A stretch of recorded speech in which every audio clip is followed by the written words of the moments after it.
തിരുവചനം, ജീവൻ നൽകിയ വചനം, ജീവന്റെ വചനം.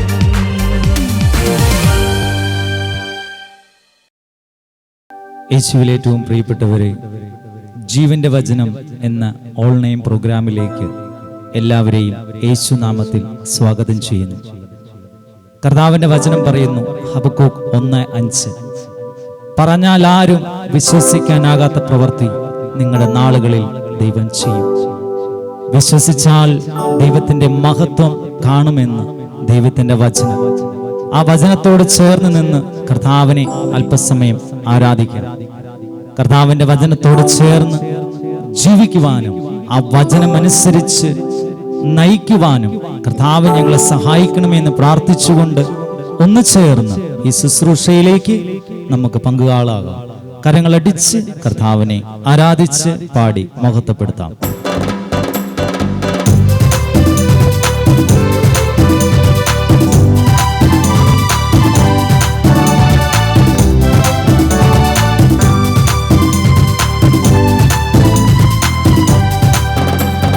തളരരുതേ മനമേ, ആകുലമോ വരുതേ, പറഞ്ഞാലാരും വിശ്വസിക്കാനാകാത്തൊരത്ഭുതം ദൈവം ചെയ്തിടുമേ. തളരരുതേ മനമേ, ആകുലമോ വരുതേ, പറഞ്ഞാലാരും വിശ്വസിക്കാനാകാത്തൊരത്ഭുതം ദൈവം ചെയ്തിടുമേ. തപ്പുകളാലെ കിന്നരമോടെ സ്തുതിച്ചിടുക മനമേ, തപ്പുകളാലെ കിന്നരമോടെ സ്തുതിച്ചിടുക മനമേ. ആകുലമെല്ലാം ആനന്ദമാകും സ്തുതിച്ചിടുക മനമേ, ആകുലമെല്ലാം ആനന്ദമാകും സ്തുതിച്ചിടുക മനമേ.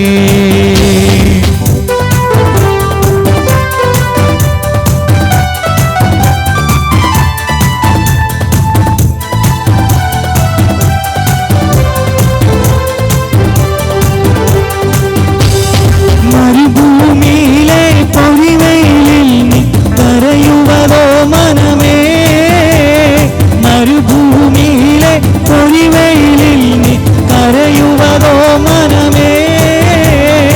ആഗാറിന്റെ നിലവിളി കേട്ട് ദൈവം ഇറങ്ങി വരും, ഉറവയെ തുറന്നു തരും.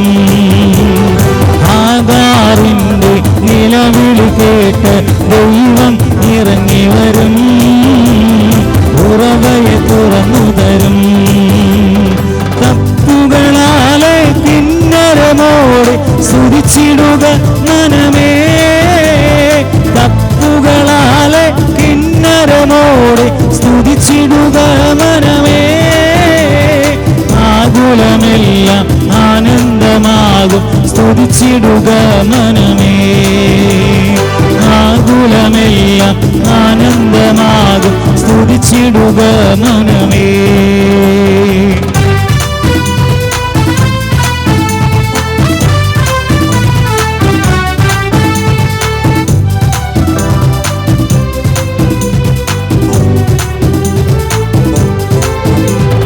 ചെങ്കടലിന്റെ മുന്നിൽ നീ പതറുവതോ മനമേ, ചെങ്കടലിന്റെ മുന്നിൽ നീ പതറുവതോ മനമേ. ചെങ്കടൽ നേരെ കൈനീട്ടു നിന്റെ ദൈവം ഇറങ്ങി വരും, വഴികൾ തുറന്നു തരും.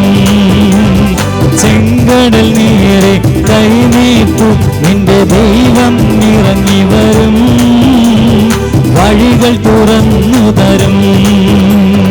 തപ്പുകളാലെ കിന്നരമോടെ സ്തുതിച്ചിടുക മനമേ, തപ്പുകളാലെ കിന്നരമോടെ സ്തുതിച്ചിടുക മനമേ.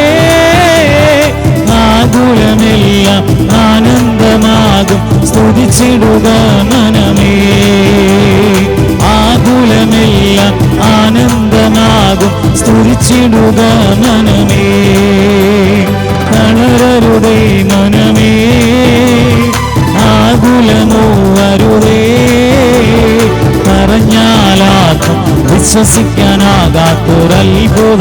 ദൈവം ചെയ്തിടുമേ. തപ്പുകളാലെ കിന്നരമോടെ സ്തുതിച്ചിടുക മനമേ. ആകുലമെല്ലാം ആനന്ദമാകും സ്തുതിച്ചിടുക മനമേ. ആകുലമെല്ലാം ആനന്ദമാകും സ്തുതിച്ചിടുക മനമേ. ഇരുകരങ്ങളും ഉയർത്തി സ്തുതിക്കട്ടെ. ഹല്ലേലൂയ ഹല്ലേലൂയ ഹല്ലേലൂയ. യേശുവേ ആരാധന ആരാധന ആരാധന യേശുവേ. ദൈവമേ, എന്നെ വേദപ്രമാണത്തിൽ അടങ്ങിയിരിക്കുന്ന അത്ഭുത കാര്യങ്ങൾ മനസ്സിലാക്കുവാൻ എൻ്റെ ഹൃദയ കണ്ണുകളെ പ്രകാശിപ്പിക്കണമേ. ആമീൻ. ബാർക്കുമോർ. യഹോവയെ സ്തുതിപ്പീൻ. യഹോവയെ ഭയപ്പെട്ട് അവൻ്റെ കൽപ്പനകളിൽ ഏറ്റവും ഇഷ്ടപ്പെടുന്ന മനുഷ്യൻ ഭാഗ്യവാൻ. അവൻ്റെ സന്തതി ഭൂമിയിൽ ബലപ്പെട്ടിരിക്കും. നേരുള്ളവരുടെ തലമുറ അനുഗ്രഹിക്കപ്പെടും. ഐശ്വര്യവും സമ്പത്തും അവൻ്റെ വീട്ടിൽ ഉണ്ടാവും. അവൻ്റെ നീതി എന്നേക്കും നിലനിൽക്കുന്നു. നേരുള്ളവർക്ക് ഇരുട്ടിൽ വെളിച്ചവും ഉദിക്കുന്നു. അവൻ കൃപയും കരുണയും നീതിയും ഉള്ളവനാകുന്നു. കൃപ തോന്നി വായ്പ കൊടുക്കുന്നവൻ ശുഭമായിരിക്കും. വ്യവഹാരത്തിൽ അവൻ തൻ്റെ കാര്യം നേടും. അവൻ ഒരു നാളും കുലുങ്ങിപ്പോകുകയില്ല. നീതിമാൻ എന്നേക്കും ഓർമ്മയിലിരിക്കും. ദുർവർത്തമാന നിമിത്തം അവൻ ഭയപ്പെടുകയില്ല. അവൻ്റെ ഹൃദയം യഹോവയിൽ ആശ്രയിച്ച് ഉറച്ചിരിക്കും. അവൻ്റെ ഹൃദയം ഭയപ്പെടാതെ സ്ഥിരമായിരിക്കുന്നു. അവൻ ശത്രുക്കളിൽ തൻ്റെ ആഗ്രഹം നിവർത്തിച്ച് കാണും. അവൻ വാരി വിതറി ദരിദ്രന്മാർക്ക് കൊടുക്കുന്നു. അവൻ്റെ നീതി എന്നേക്കും നിലനിൽക്കുന്നു. അവൻ്റെ കൊമ്പ് ബഹുമാനത്തോടെ ഉയർന്നിരിക്കും. ദുഷ്ടൻ അത് കണ്ട് വ്യസനിക്കും. അവൻ പല്ലുകടിച്ച് ഉരുകിപ്പോകും. ദുഷ്ടൻ്റെ ആശ നശിച്ചു പോകും. ദൈവമേ, സിദ്ധനിക്ക് യോഗ്യമാകുന്നു. ബാർക്കുമോർ. പിതാവിനും പുത്രനും പരിശുദ്ധ റൂഹായിക്കും സ്തുതി. ആദ്യം മുതൽ നമ്മുടെ മേൽ തൻ്റെ കരുണയും മനോഗുണവും എന്നേക്കും ഉണ്ടായിരിക്കട്ടെ. ആമേൻ. ദൈവതിരുനാമത്തിന് മഹത്വം ഉണ്ടായിരിക്കട്ടെ. കർത്താവിനാൽ അനുഗ്രഹീതരായ സഹോദരി സഹോദരങ്ങളെ, വലിയ നോമ്പിൻ്റെ നാളുകളിലൂടെ നാം കടന്നു പോവുകയാണ്. നോമ്പ് പ്രാർത്ഥനയുടെയും ഉപവാസത്തിൻ്റെയും അനുഭവത്തിലൂടെ നമ്മുടെ ആത്മാവ് പുഷ്ടി പ്രാപിക്കുകയും ശരീരത്തിന് ക്ഷീണം സംഭവിക്കുമ്പോഴും ആത്മാവ് പുഷ്ടിയും ബലവും പ്രാപിച്ചുകൊണ്ട് കർത്താവിനോടുള്ളതായ അടുപ്പവും കർത്താവിൽ വസിക്കുന്നതായ അനുഭവത്തിലേക്കും വളരുന്ന ഒരു നാളുകളായി നമുക്ക് നോമ്പ് മാറ്റപ്പെടുന്നു. അല്ലെങ്കിൽ നോമ്പ് ആ ഒരു അനുഭവത്തിൽ നമ്മുടെ ജീവിതത്തിലേക്ക് പകർത്തിയെടുക്കുവാനായിട്ട് കഴിയുമ്പോഴാണ് നോമ്പിൻ്റെ പ്രയോജനം നമുക്ക് ലഭിക്കുന്നത്. നോമ്പിൻ്റെയും പ്രാർത്ഥനയുടെയും അനുഭവത്തോടൊപ്പം തന്നെ നമ്മുടെ ജീവിതത്തെ വിനയപ്പെടുത്തുകയും നമ്മുടെ ജീവിതത്തെ കർത്തൃസന്നിധിയിൽ സമർപ്പിച്ചുകൊണ്ട് പങ്കുവയ്ക്കപ്പെടലിൻ്റെ ഒരു അനുഭവത്തിലേക്ക് നാം വളർന്നു വരികയും ചെയ്യുമ്പോഴാണ് നോമ്പിൻ്റെയും ഉപവാസത്തിൻ്റെയും ഒക്കെ അനുഭവത്തിൽ നമുക്ക് ഭൗതികമായിരിക്കുന്നതായ ലാഭങ്ങളും നേട്ടങ്ങളും ഉണ്ടാവുക എന്ന് പറയുന്നത് ഉപവാസത്തിലൂടെ നമുക്ക് ലഭിക്കുന്നതായ ആ ലാഭവും നേട്ടവുമൊക്കെ ക്രിസ്തുവിൻ്റെ നാമത്തിൽ മറ്റുള്ളവർക്ക് വേണ്ടി പങ്കുവയ്ക്കപ്പെടുന്നതായ ഒരനുഭവത്തിലേക്ക് നാം വളർന്നു വരികയും മറ്റുള്ളവരെ ചേർത്ത് നിർത്തുവാനും സഹായിക്കുവാനും ഒക്കെയുള്ളതായ മനസ്സോടെ ഈ നോമ്പിൻ്റെ നാളുകൾ നാം രൂപാന്തരം പ്രാപിക്കുകയും ഒക്കെ ചെയ്യുമ്പോഴാണ് വിശുദ്ധ വേദപുസ്തകത്തിൽ മീഖാ പ്രവചനത്തിൻ്റെ 6 അധ്യായത്തിൻ്റെ 8 വാക്യത്തിൽ ഈ പ്രകാരം രേഖപ്പെടുത്തിയിരിക്കുന്നു: നല്ലത് എന്തെന്ന് ഞാൻ നിങ്ങൾക്ക് കാണിച്ചു തന്നിരിക്കുന്നു. ന്യായം പ്രവർത്തിക്കുവാനും ദയാതൽപരനായിരിക്കാനും നിന്റെ ദൈവസന്നിധിയിൽ താഴ്മയോടെ നടപ്പാനുമല്ലാതെ എന്താണ് യഹോവ നിന്നോട് ചോദിക്കുന്നത് എന്നാണ്. കർത്താവിന് നമ്മെക്കുറിച്ച് ഒരു ഉദ്ദേശവും പദ്ധതിയും ഒക്കെയുണ്ട്.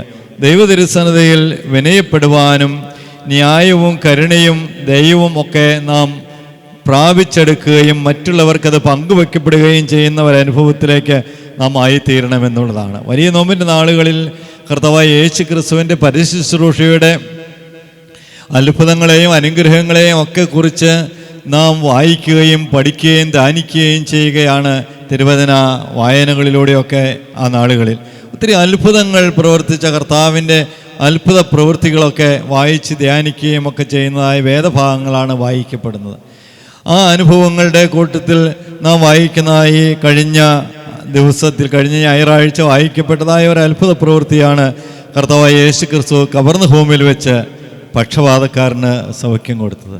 കവർന്നഭൂമിൽ കർത്താവായ യേശു ക്രിസ്തു ഭവനത്തിലായിരിക്കുമ്പോൾ അവിടെ ഒത്തിരി ജനം വന്ന് കൂടുകയും ആ ജനസഞ്ചയത്തിന് നടുവിലായിരിക്കുമ്പോൾ യേശു ക്രിസ്തുവിൻ്റെ അടുക്കിലേക്ക് സൗഖ്യം പ്രാപിക്കുവാനായിട്ട് 4 ചുമന്നുകൊണ്ടുവരുന്ന ഒരു പക്ഷപാതക്കാരനെയും നാം കാണുന്നുണ്ട്. ആ പക്ഷപാതക്കാരന് ക്രിസ്തുവിൻ്റെ അടുക്കിലേക്ക് കൊണ്ടെത്തിക്കുവാൻ കഴിയാതെ വരുമ്പോൾ ആ ഭവനത്തിന് മേൽക്കൂര പൊളിച്ച് യേശു ഇരുന്ന സ്ഥലത്ത് അവനെ ഇറക്കി വയ്ക്കുകയും കൊണ്ടുവന്നവരുടെ വിശ്വാസം കണ്ടിട്ട് യേശു ക്രിസ്തു അവന് സൗഖ്യവും പാപമോചനവും നൽകുന്നതായിട്ട് നാം വായിക്കുന്നുണ്ട്. ആ ഭാഗത്തെക്കുറിച്ച് വിശദീകരിക്കുവാനായിട്ട് ഈ ചുരുങ്ങിയ സമയത്തിൽ ശ്രമിക്കുന്നില്ലെങ്കിലും അവിടെയുള്ളതായ ചില ആളുകളെ നാം കാണുമ്പോൾ ആ ഭവനത്തിന് ഉടമസ്ഥനായിരിക്കുന്നവൻ പത്രോസിൻ്റെ ഭവനമാണെന്ന് രേഖപ്പെടുത്തിയിരിക്കുന്ന പിതാക്കന്മാർ. പത്രോസിൻ്റെ ഭവനത്തിൽ ക്രിസ്തു ഉള്ള ഭവനമാണെന്നുള്ളതാണ്. യേശു ക്രിസ്തുവിന് വേണ്ടി ആ വാതിൽ എപ്പോഴും തുറന്നിട്ടിരിക്കുന്നു എന്നുള്ളതാണ്. അതുകൊണ്ടാണ് യേശു ക്രിസ്തു ഭവനത്തിൽ വരാറുണ്ട് കവർന്നഭൂമിൽ മിക്കവാറും എന്നുള്ളത് കൊണ്ടും അവിടെ അനുഗ്രഹങ്ങളെയും അത്ഭുതങ്ങളെയും ഒക്കെ ചൊരിഞ്ഞു കൊടുക്കുന്നതാകൊണ്ടും യേശു ക്രിസ്തു ഉണ്ടെന്ന് കേട്ടപ്പോഴേക്കും ജനങ്ങൾ അവിടെ ഓടിയെത്തും. അപ്പം യേശു ഉള്ളിടത്ത് ഓടിയെത്തുവാനുള്ളതായ ഒരു മനസ്സ് നമുക്കുണ്ടാകണം. യേശുവിന് വേണ്ടി വാതിൽ തുറക്കപ്പെടുന്ന ഒരു ഭവനമായിരിക്കണം നമ്മുടേതെന്നുള്ളതാണ്. അപ്പോഴാണ് ക്രിസ്തുവിനെ അന്വേഷിച്ച് വരുന്ന ആത്മാക്കളെ കണ്ടെത്തുവാൻ കഴിയുകയുള്ളൂ. ക്രിസ്തുവിനെ അന്വേഷിച്ച് വന്നാൽ അത് ആത്മീയമായിരിക്കുന്നതായ ഒരു അനുഭവത്തിൽ ക്രിസ്തുവിനെ നമ്മളിലേക്ക് നമ്മളുടെ ഹൃദയത്തിലേക്ക് ഉൾക്കൊള്ളുവാനും ക്രിസ്തുവിൻ്റെ തിരുവചനങ്ങൾ നമ്മളുടെ ജീവിതത്തിൽ പ്രാപ്യമാക്കുവാനും നമുക്ക് കഴിയുന്ന ഒരനുഭവത്തിൽ ക്രിസ്തു ആയിരിക്കുന്നിടത്ത് നാമും ആയിരിക്കേണ്ടതായിരിക്കുന്നു എന്നാണ്. അതിൽ ക്രിസ്തുവിനോടൊപ്പം നാം ആയിരിക്കേണ്ടതാണ്. അപ്പോഴാണ് അനുഗ്രഹങ്ങളെയും അത്ഭുതങ്ങളെയും പകർന്നു തരുന്നവനായ ദൈവം നമ്മുടെ അനുഭവത്തിലേക്ക് കയറി വരികയുള്ളൂ. വലിയ നോമ്പിന് നാളുകൾ അങ്ങനെ ആയിരിക്കാനായിട്ട് നാം ശ്രമിക്കുമ്പോൾ നാം ശ്രദ്ധിക്കേണ്ടത് അവിടെ കൂടിയിരുന്ന ജനസഞ്ചയം 4 ആളുകൾ ചുമന്നു കൊണ്ടുവരുന്ന വ്യക്തിയെ യേശു ക്രിസ്തുവിൻ്റെ അടുക്കിലേക്ക് അടുപ്പിക്കാനായിട്ട് സഹകരിച്ചില്ല എന്നുള്ളതാണ്. അപ്പം നാം ആരുടെ പക്കൽ നിൽക്കുന്നു എന്നൊരു ചിന്തയും കൂടി നമ്മുടെ മനസ്സിലുണ്ടാകണം. ക്രിസ്തുവിൻ്റെ അടുക്കൽ നാം ഓടിയെത്തി എന്ന് പറയുമ്പോൾ തന്നെ ക്രിസ്തുവിൻ്റെ അടുക്കിലേക്ക് അനുഗ്രഹം പ്രാപിപ്പാൻ, സൗഖ്യവും അത്ഭുതവും പ്രാപിപ്പാനും യേശുവിനെ കാണുവാനും യേശുവിൽ നിന്ന് അനുഗ്രഹം പ്രാപിപ്പാനും വരുന്നവരെ തടയുന്നവരാണോ അല്ലെങ്കിൽ അതിന് അവസരം കൊടുക്കാത്തവരാണോ നാം എന്നൊന്ന് പരിശോധിക്കേണ്ടതാണ്. കഷ്ടതകളും ത്യാഗവും സഹിക്കുന്ന 4 ആളുകളെ നമുക്കവിടെ കാണാം. അവിടെയാണ് കരുണയുള്ളവരായിരിക്കാൻ, ദയവുള്ളവരായിരിക്കാനും നിങ്ങൾ ദൈവസന്നദ്ധയിൽ താഴ്മയോടെ ആയിരിക്കാനുമെന്ന് മിഖാപ്രവചനത്തിലൂടെ നാം വായിക്കുന്ന ദൈവവചനം അന്വർത്ഥമാകുന്നത്. നമുക്ക് ദയവും മറ്റുള്ളവരുടെ കരുണയും കാണിപ്പാനും അവരെ സഹായിപ്പാനും കഴിയുമോ ആ വലിയൊരു പങ്കുവെക്കലിൻ്റെ അനുഭവത്തിലേക്ക് അവർ ആ തളർന്നു കിടന്ന മനുഷ്യനോട് കാണിച്ചതായ ദയവും അവരോടുള്ളതായ സ്നേഹവും അവനെ സൗഖ്യപ്പെടുത്തുവാനുള്ള അവരുടെ ആഗ്രഹവുമൊക്കെ അവനെ ക്രിസ്തുവിൻ്റെ അടുക്കിലേക്ക് കൊണ്ടുവന്നുവെങ്കിൽ ഈ വലിയ നോമ്പിന് നാളുകളിൽ ജീവിതത്തിൽ നമുക്ക് എന്തെങ്കിലും ഒരു പുണ്യം ചെയ്യുവാൻ, ജീവിതത്തിൽ നമുക്ക് എന്തെങ്കിലും മറ്റുള്ളവരെ കരുതി സ്നേഹിച്ച് അവർക്ക് വേണ്ടി പങ്കുവയ്ക്കപ്പെടുവാൻ, അതിന് പണം വേണമെന്ന് നിർബന്ധമൊന്നുമില്ല. പണം കൊടുത്ത് സഹായിക്കാൻ നമുക്ക് കഴിയുന്നവരെ നമുക്ക് അത്തരത്തിൽ സഹായിക്കാനായിട്ട് കഴിയുന്നത് വലിയൊരു പുണ്യം തന്നെയാണ്. 2 ചില്ലിക്കാശ് ഭണ്ഡാരത്തിൽ വഴിപാടിട്ടതിനെ കുറിച്ച് കണ്ട് വിധവയുടെ ചില്ലിക്കാശിനെ പ്രകീർത്തിച്ചവനാണ് കർത്താവ്. അപ്പം നമുക്കുള്ളതിൽ നിന്നെടുത്ത് ദൈവാലയത്തിനും മറ്റുള്ളവർക്കും വേണ്ടി പങ്കുവയ്ക്കുക എന്നുള്ളത് ദൈവത്തിന് പ്രീതികരമായിരിക്കുന്ന ഒരനുഭവമാണ്. അത് സാധിക്കാത്തവർക്ക് മറ്റുള്ളവരെ ഒന്ന് സഹായിക്കാനായിട്ട് അവരുടെ ശക്തിയും ബലവും അവരുടെ ആരോഗ്യവുമൊക്കെ ഉപയോഗപ്പെടുത്താവുന്നതാണ്. ഒരു നല്ല വാക്കും ഒരു നല്ല ചിരിയും ഒരു പക്ഷേ സങ്കടത്തിലായിരിക്കുന്നവർക്ക് അതൊത്തിരി ആശ്വാസം നൽകുന്നതാണ്. അതുകൊണ്ട് തന്നെ പങ്കുവയ്ക്കപ്പെടേണ്ടവനും ക്രിസ്തു നമുക്ക് വേണ്ടി യാഗമായി തീരുവാനായിട്ട് സ്വർഗം ചായിച്ചിറങ്ങി വന്ന പങ്കുവയ്ക്കലിൻ്റെ അവൻ്റെ ശരീരവും രക്തവും നമുക്കായി പങ്കുവെച്ച് തന്ന ക്രിസ്തു നമുക്കായി പങ്കുവെച്ച ആ സ്വർഗീയ സ്നേഹത്തെ മറ്റുള്ളവർക്ക് പകർന്നു കൊടുക്കുവാനായിട്ട് നമുക്ക് സാധിക്കുമോ എന്ന് പരിശോധിക്കുകയാണ്. പങ്കുവയ്ക്കപ്പെടാൻ നാം തയ്യാറാണെങ്കിൽ ആ കൊണ്ടുവന്നവരെ കണ്ട് സന്തോഷിച്ച് അവരുടെ വിശ്വാസത്തെ പ്രകീർത്തിച്ചുകൊണ്ട് ആ പക്ഷപാതക്കാരന് സൗഖ്യം കൊടുത്തവനായ ദൈവം നാമും അതുപോലെ കരുണയും ദൈവമുള്ളവരായി ക്രിസ്തുവിൻ്റെ സന്നിധിയിലേക്ക് അടുത്ത് വരുന്നുവെങ്കിൽ അത്ഭുതങ്ങളെ പ്രവർത്തിച്ചുകൊണ്ട് നമ്മെ സഹായിക്കുന്നവനായ കർത്താവ് നമ്മോട് കൂടെയുണ്ട് എന്ന് ഓർത്തിരിക്കുക. അതുകൊണ്ട് ഈ വലിയ നോമ്പിൻ്റെ നാളുകളിൽ ഉപവാസത്തിൻ്റെയും നോമ്പിൻ്റെയും ഒക്കെ അനുഭവം നമ്മുടെ ജീവിതത്തിലേക്ക് പകർത്തിയെടുക്കുകയും ഒരു നേരം നാം ആഹാരം കഴിക്കാതെ ഉപവസിച്ചുവെങ്കിൽ അത് മറ്റൊരുവന് കൊടുക്കുന്ന ഒരു ഗ്ലാസ് വെള്ളമെങ്കിലും ഒരുവന് കൊടുക്കുമ്പോൾ പ്രതിഫലം തരുമെന്ന് അരുളി ചെയ്ത കർത്താവിൻ്റെ തിരുസന്നിധിയിൽ നമ്മൾ മറ്റുള്ളവരെ കരുതുവാനും സ്നേഹിക്കുവാനുമായി ഈ വലിയ നോമ്പിൻ്റെ നാളുകളിൽ ഒരു നേരത്തെ ആഹാരം വെടിയുമ്പോൾ അത് മറ്റൊരുവന് ആഹാരമായി തീരാൻ കഴിയുന്ന അനുഭവത്തിലേക്ക് നമ്മുടെ ഈ വലിയ നോമ്പിൻ്റെ ജീവിതാനുഭവങ്ങൾ പങ്കുവയ്ക്കപ്പെടാനായിട്ട് കഴിയുന്ന ക്രിസ്തു നമുക്ക് വേണ്ടി പങ്കുവച്ച് തന്ന തൻ്റെ സ്വർഗീയ സ്നേഹത്തിൻ്റെയും സ്വർഗീയ രക്ഷയുടെയും അനുഭവം നമ്മുടെ ജീവിതത്തിലൂടെ നാം മറ്റുള്ളവർക്ക് വേണ്ടി പങ്കുവയ്ക്കപ്പെടാൻ, അത് ഏത് തരത്തിലാണെങ്കിലും ശാരീരികമായും വാക്കുകൾ കൊണ്ടും പ്രവൃത്തികൾ കൊണ്ടും പണം കൊണ്ടും ഒക്കെ നമുക്കത് സാധ്യമാക്കി തീർക്കാവുന്നതാണ്. ഏത് തരത്തിലായിരുന്നാലും ക്രിസ്തുവിൻ്റെ അസ്വർഗീയ സ്നേഹം മറ്റുള്ളവർക്ക് പങ്കുവെക്കപ്പെടുന്നവരായി വലിയ നോമ്പിൻ്റെ നാളുകൾ നമുക്ക് അനുഭവമായി തീരുവാൻ ദൈവം നമ്മെ സഹായിക്കട്ടെ എന്ന് പ്രാർത്ഥിക്കുകയും ദൈവത്തിൽ സമർപ്പിക്കുകയും ചെയ്യുന്നു. ദൈവം നാം മഹത്വപ്പെട്ട് ദൈവം നിങ്ങളെ അനുഗ്രഹിക്കട്ടെ. പിതാവും പുത്രനും പരിശുദ്ധ റൂഹായുമായ ത്രിയേക ദൈവത്തിന് സ്തുതി. കർത്താവിനാൽ അനുഗ്രഹിക്കപ്പെട്ട സഹവിശ്വാസികളെ, ജാതി മത സഭ വ്യത്യാസമെന്നെ എല്ലാ പ്രിയപ്പെട്ടവർക്കും വീണ്ടും വരുന്നവനായ യേശുക്രിസ്തുവിൻ്റെ നാമത്തിൽ സ്നേഹവന്ദനം. ഇത് യഹോവ ഉണ്ടാക്കിയ ദിവസമാണെന്ന് നാം സന്തോഷിച്ച് ആനന്ദിക്കുക. നിൻ്റെ പ്രാകാരങ്ങളിൽ കഴിക്കുന്ന ഒരു ദിവസം വേറെ 1000 ദിവസത്തേക്കാൾ ഉത്തമമാണ്. കർത്താവായ യേശു പറഞ്ഞു, എൻ്റെ അടുക്കൽ വരുന്നവനെ ഞാൻ ഒരു നാളും തള്ളിക്കളയില്ല, ഞാനവനെ ഉപേക്ഷിക്കില്ല. അധ്വാനിക്കുന്നവരും ഭാരം വഹിക്കുന്നവരുമായുള്ളവരെ നിങ്ങളെല്ലാവരും എൻ്റെ അടുക്കൽ വരുവീൻ, ഞാൻ നിങ്ങളെ ആശ്വസിപ്പിക്കാം.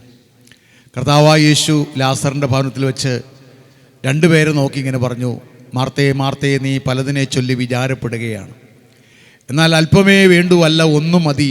മറിയ നല്ല അംശം തിരഞ്ഞെടുത്തു. എന്താണ് ഈ നല്ല അംശം? കർത്താവിൻ്റെ വായിൽ നിന്ന് വരുന്ന ലാവണ്യ വാക്കുകൾ കേൾക്കുന്നതാണ് ഏറ്റവും നല്ല അംശം.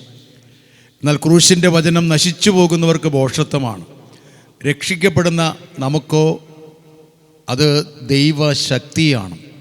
പ്രിയമുള്ളവരെ, ഈ വചനം കേൾക്കാൻ നമുക്ക് ഇങ്ങനൊരു അവസരം ലഭിച്ചത് മഹാഭാഗ്യമാണ്.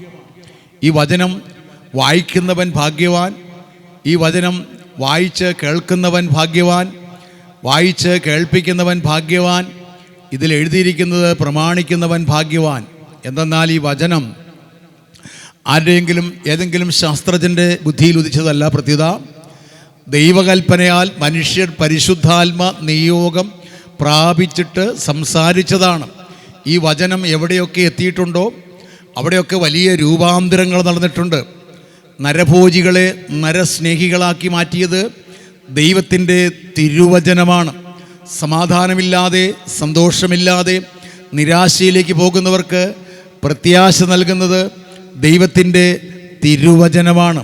അതുകൊണ്ട് വചനം ശ്രവിക്കണം, വചനമായി തീരണം, വചനം നാളമായി ജ്വലിക്കണം. അതുകൊണ്ടാണ് യേശു പറഞ്ഞത്, ഈ സുവിശേഷം ലോകം മുഴുവൻ എത്തണം. ആദ്യം ശമരിയിൽ, യഹൂദിയിൽ, യെരുശലേമിൽ, ലോകത്തെല്ലായിടത്തും ഈ ദൈവത്തിൻ്റെ വചനം എത്തിക്കണം. അതിൻ്റെ ഉത്തരവാദിത്വം നമുക്ക് ഓരോരുത്തർക്കുമുണ്ട്. ദൈവത്തിൻ്റെ വലിയ കൃപയാൽ 2026 വലിയ നോമ്പിലൂടെ നമ്മൾ കടന്നു പോകുകയാണ്. എന്താണ് നോമ്പ്? നോവുള്ള അൻപ്, അതാണ് നോമ്പ്. നമ്മുടെ പിതാക്കന്മാരൊക്കെ നോമ്പ് നോക്കി പ്രാർത്ഥിച്ചതിൻ്റെ പ്രാർത്ഥനാ കരങ്ങളിൽ നമ്മുടെ ജീവിതം തൂങ്ങി നിൽക്കുകയാണ്. അടുത്ത തലമുറയിലേക്ക് അനുഗ്രഹങ്ങൾ പകരണമെങ്കിൽ നമ്മൾ നോമ്പ് നോക്കണം. ആരൊക്കെ നോമ്പ് നോക്കി പ്രാർത്ഥിച്ചിട്ടുണ്ടോ അവരും അവരുടെ തലമുറകളൊക്കെ അനുഗ്രഹം പ്രാപിച്ചു. പ്രിയമുള്ളവരെ, നോമ്പിനാൽ പറുദീസയുടെ വാതിലുകൾ തുറക്കപ്പെടും. നോമ്പിൻ്റെ ശക്തി നോക്കിക്കേ. നല്ല കള്ളനോട് യേശു പറഞ്ഞു, നീ ഇന്ന് എന്നോടുകൂടെ പറുദീസയിലിരിക്കും. ആ പറുദീസയുടെ വാതിലുകൾ നമ്മുടെ മുമ്പിൽ തുറക്കണമെങ്കിൽ നമ്മൾ നോമ്പ് നോക്കുക. നോമ്പിനാൽ പറുദീസയുടെ വാതിലുകൾ തുറക്കപ്പെടും. അതിനെ ശരിയായി ആചരിക്കുന്നവർക്ക്, എങ്ങനെയെങ്കിലും നോമ്പ് നോക്കിയാൽ പോരാ, നോമ്പ് ശരിയായി ആചരിക്കുന്നവർക്ക് മാലാഖമാരുടെ പ്രഭ ലഭിക്കും. വിശുദ്ധ കുർബാനയിൽ സദറ വാനിൽ ഇങ്ങനെ ഒരു ഭാഗമുണ്ട്. നമ്മൾ ആരാണ്? സഭ പഠിപ്പിക്കുകയാണ്, കർത്താവേ നിനക്ക് കാദീശു പാടുന്ന മാലാഖമാരുടെ ഗണത്തിൽ ഞങ്ങളെ കൂട്ടിച്ചേർത്തതിനാൽ നിനക്ക് സ്തുതി. അപ്പം നമ്മൾ ആരുടെ ഗണത്തിലാണ്? മാലാഖമാരുടെ ഗണത്തിലാണ്. അതുകൊണ്ടാണ് സഭ പഠിപ്പിക്കുന്നത്, അത്യുന്നതങ്ങളിൽ സ്വർഗീയ മാലാഖമാർ സ്തുതിക്കുന്നത് പോലെ ബലഹീനരും പാപികളുമായ ഞങ്ങളും ദൈവത്തെ സ്തുതിക്കുന്നു. തൻ്റെ സ്തുതികളാൽ ആകാശവും ഭൂമിയും നിറയപ്പെടണം. ആകാശം സ്തുതി കൊണ്ട് നിറയാൻ അവിടെ മാലാഖമാരുണ്ട്. ഭൂമി സ്തുതി കൊണ്ട് നിറയണമെങ്കിൽ മാലാഖമാരുടെ ഗണത്തിലുള്ള നമ്മൾ ദൈവത്തെ സ്തുതിക്കണം. അപ്പോൾ മാലാഖമാരുടെ പ്രഭ ലഭിക്കും. ആർക്കാണ്? നോമ്പ് നോക്കുന്നവർക്കാണ്. പിന്നീട് ദുഷ്ടനോട് യുദ്ധം ചെയ്യുവാനുള്ള പ്രധാന ആയുധമാണ് നോമ്പ്. ആരോടാണ് യുദ്ധം?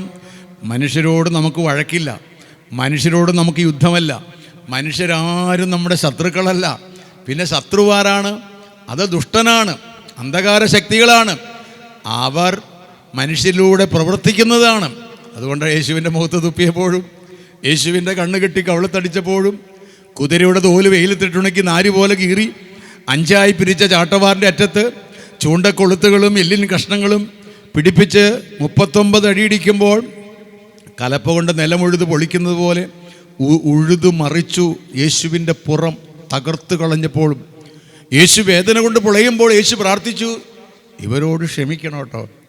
നോക്കിക്കേ പ്രിയമുള്ളവരെ, അപ്പോൾ ആ മനുഷ്യരിലൂടെ പ്രവർത്തിച്ചത് ദുഷ്ടനാണ്. അതുകൊണ്ടാണ് യേശു പഠിപ്പിച്ചത്, ദുഷ്ടനിൽ നിന്ന് ഞങ്ങളെ രക്ഷിക്കണമേ. 1.5 ഇഞ്ച് നീളമുള്ള മുള്ള് കിരീടമായി മെടഞ്ഞിട്ട് യേശുവിൻ്റെ തലയിൽ ഇങ്ങനെ അടിച്ചടിച്ചിറക്കുകയാണ്. 73 മുള്ള് തെറ്റി വന്ന് 73 മുള്ള് യേശുവിൻ്റെ തലയിൽ ഇങ്ങനെ തറഞ്ഞു കയറി. ഒരു മുള്ള് തെറ്റി വന്നിട്ട് കണ്ണിൽ കൊണ്ട് കണ്ണ് മുന്നോട്ട് തള്ളി. പ്രിയമുള്ളവരെ, ബൈബിളിൽ അതിന് തെളിവുണ്ട്. യേശുവിനെ കണ്ടാൽ മനുഷ്യനല്ല എന്ന് തോന്നുമാറ് വിരൂപനായിപ്പോയി. ഇങ്ങനെ വേദന കൊണ്ട് പൊളയുമ്പോൾ യേശു പ്രാർത്ഥിച്ചു, ഇവരോട് ക്ഷമിക്കണം കേട്ടോ. പ്രിയമുള്ളവരെ, അതുകൊണ്ട് മനുഷ്യരോട് ആരോടും നമുക്ക് വഴക്കില്ല. അതുകൊണ്ടാണ് നോമ്പ് കൊണ്ട് സംഭവിക്കുന്ന എന്താണ്? പ്രിയമുള്ളവരെ, ദുഷ്ടനോട് യുദ്ധം ചെയ്യുവാനുള്ള പ്രധാന ആയുധമാണ് നോമ്പ്. ഇന്നത്തെ പ്രസംഗ വിഷയത്തിന് ഞാനിങ്ങനെ ഹെഡിങ് കൊടുക്കുകയാണ്, നോമ്പും പ്രാർത്ഥനയും. ഹബേലിൻ കുഞ്ഞാടും നോഹിനുടെ കാഴ്ചയതും അബ്രാഹാം തൻ ബലിയും കൈക്കൊണ്ട കർത്താവേ, നോമ്പും പ്രാർത്ഥനയും കൈക്കൊണ്ടൻപാലടിയാരേ കാക്ക. എങ്ങനെ കാക്കണമെന്നാ പിതാക്കന്മാർ പഠിപ്പിച്ചത്? നോമ്പും പ്രാർത്ഥനയും. അതാണ് നമ്മുടെ ഇന്നത്തെ വിഷയം തന്നെ. പ്രിയമുള്ളവരെ, നോമ്പ് നോക്കുന്നവർക്ക് ലഭിക്കുന്ന ഏറ്റവും വലിയ അനുഗ്രഹം എന്താണെന്നറിയാമോ? നോമ്പ് നോക്കുന്നവർക്ക് ലഭിക്കുന്ന ഏറ്റവും വലിയ അനുഗ്രഹം, ഉയരത്തിലേക്ക് പറക്കാനുള്ള ആത്മീക ചിറക് ലഭിക്കും. എങ്ങോട്ട് പറക്കാൻ? നമ്മുടെ കർത്താവായ യേശു ക്രിസ്തു പറഞ്ഞു, ഞാൻ നിങ്ങൾക്ക് സ്ഥലമൊരുക്കാൻ പോകുന്നു.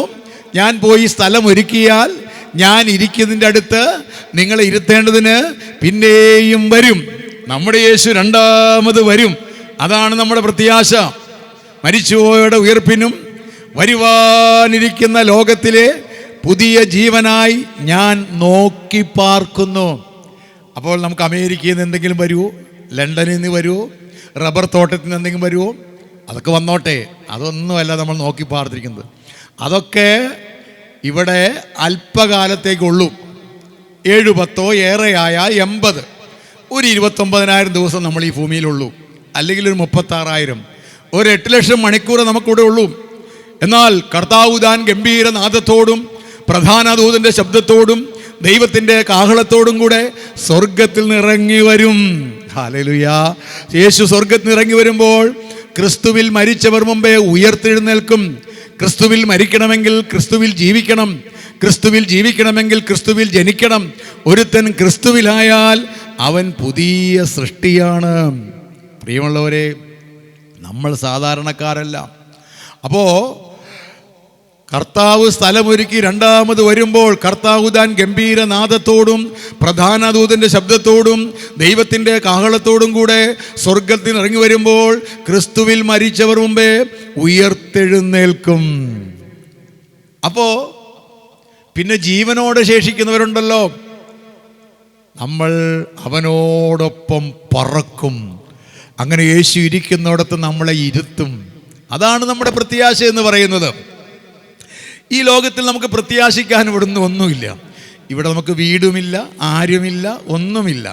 വിട്ടകലും നാം ഒരു നാളിൽ ഉണ്ടെന്ന് തോന്നുന്ന സകലത്തെയും, പ്രിയമുള്ളവരെ, ആ ഉയരത്തിലേക്ക് പറക്കാനുള്ള ചിറക് ലഭിച്ചില്ലെങ്കിൽ ഒരുവൻ സർവ്വലോകവും നേടിയാലും തൻ്റെ ആത്മാവ് നഷ്ടപ്പെടുത്തിയാൽ അവൻ എന്താണ് പ്രയോജനമുള്ളത്? സർവ്വലോകത്തേക്കാൾ വിലയുണ്ട് ഒരാത്മാവിന്. യേശു വരുമ്പോൾ അവനോടൊപ്പം നമുക്ക് പറക്കണമെങ്കിൽ നോമ്പ് ശരിയായി നോക്കുന്നവർക്ക് നോമ്പിനാൽ പറുദീസയുടെ വാതിലുകൾ തുറക്കപ്പെടും. അതിനെ ശരിയായി ആചരിക്കുന്നവർക്ക് മാലാഖമാരുടെ പ്രഭ ലഭിക്കും. ഉയരത്തിലേക്ക് പറക്കാനുള്ള ആത്മീക ചിറക് ലഭിക്കും. നോമ്പ് നോക്കുന്ന വ്യക്തിക്ക് ലഭിക്കുന്ന അനുഗ്രഹങ്ങളുടെ ഒരു കലവറയുണ്ട് ബൈബിളിൽ. സഭ പഠിപ്പിക്കുന്ന അനേക കാര്യങ്ങളുണ്ട് നോമ്പ് നോക്കുന്നവർക്ക്. എന്നാൽ നോമ്പ് 2 തരം നോമ്പുണ്ടെന്ന് ബൈബിൾ പറയുന്നു. ഹല്ലേലൂയ, യേശുവേ നന്ദി, യേശുവേ സ്തോത്രം. നോമ്പെന്ന വാക്ക് വേദപുസ്തകത്തിൽ 7 പ്രാവശ്യമാണ് കാണാൻ കഴിയുന്നത്.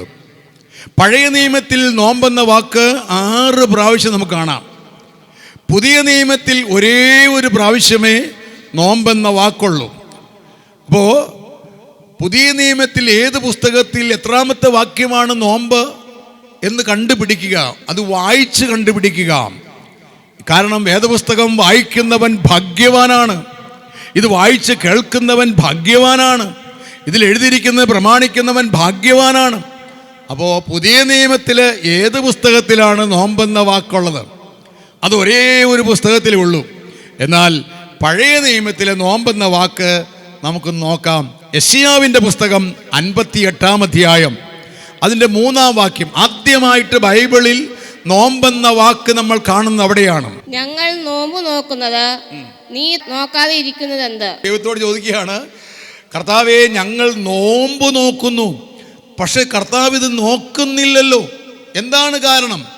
ഞങ്ങൾ ആത്മതപനം ചെയ്യുന്നത് നീ അറിയാതിരിക്കുന്നത് എന്ത്? കർത്താവേ ഞങ്ങൾ നോമ്പ് നോക്കി, ഞങ്ങൾ ആത്മതപനം ചെയ്യുന്നത് ദൈവം അറിയുന്നില്ലെന്ന്. അതിന്റെ കാരണം 4-ാം വാക്യം വായിക്കുമ്പോൾ കാണും. എന്തുകൊണ്ടാണ് നോമ്പ് ദൈവം കാണാത്തത്? 4-ാം വാക്യം. നിങ്ങൾ വിവാദത്തിനും കലഹത്തിനും കൂരമുഷ്ടി കൊണ്ട് അടിക്കേണ്ടതിനും നോമ്പ് നോക്കുന്നു. നോമ്പെന്ന വാക്ക് വീണ്ടും നമ്മൾ കാണുന്നു. എന്തിനാണ് നോമ്പ് നോക്കുന്നത്? വിവാദം, കലഹം, ക്രൂരമുഷ്ടി, അടിക്കേണ്ടതിന്, വഴക്ക്, പിണക്കം, വിദ്വേഷം, വൈരാഗ്യം, അസൂയ. അതുകൊണ്ടാണ് സഭ പഠിപ്പിക്കുന്നത് ശരീരം ഭക്ഷണത്തെ വെടിയുമ്പോൾ ആത്മാവ് ദുർവിചാരങ്ങളെ വെടിയണം. ദുർവിചാരങ്ങളെ വെടിയാതെയുള്ള നോമ്പ് വ്യർത്ഥമാണ്. ആ നോമ്പ് സ്വർഗം അംഗീകരിക്കുകയില്ല. ഹല്ലേലൂയ, ദൈവത്തിന് സ്തോത്രം. വഴക്കോ പിണക്കോ വിദ്വേഷമോ വൈരാഗ്യമോ പരദൂഷണമോ അസൂയയോ എന്തെങ്കിലും നമ്മുടെ ഉള്ളിലുണ്ടെങ്കിൽ ആ നോമ്പ് സ്വർഗത്തിലേക്ക് എത്തുകയില്ല. പ്രിയമുള്ളവരെ, വഴക്കുള്ളവൻ പള്ളിക്കകത്ത് കയറരുത്. അങ്ങനെയാണ് വേദപുസ്തകം പറയുന്നത്. സഹോദരനെ മൂഢ എന്ന് വിളിച്ചാൽ അഗ്നി നരകത്തിൽ പോകും. അപ്പോൾ ഇന്ന് നമ്മൾ മരിച്ചാൽ സ്വർഗത്തിൽ പോകണ്ടേ? സ്വർഗം നഷ്ടപ്പെട്ടിട്ട് എന്തൊക്കെ നേടിയിട്ട് എന്താണ് പ്രയോജനം? പ്രിയമുള്ളവരെ, നിങ്ങൾ നിങ്ങളുടെ ശത്രുക്കളെ സ്നേഹിക്കുക, ശപിക്കുന്നവരെ അനുഗ്രഹിക്കുക, ദുഷിക്കുന്നവർക്ക് വേണ്ടി പ്രാർത്ഥിക്കുക, നിന്റെ ഒരു ചെകിട്ട് തടിക്കുന്നവന് മറുകരണം കാണിച്ചു കൊടുക്കുക.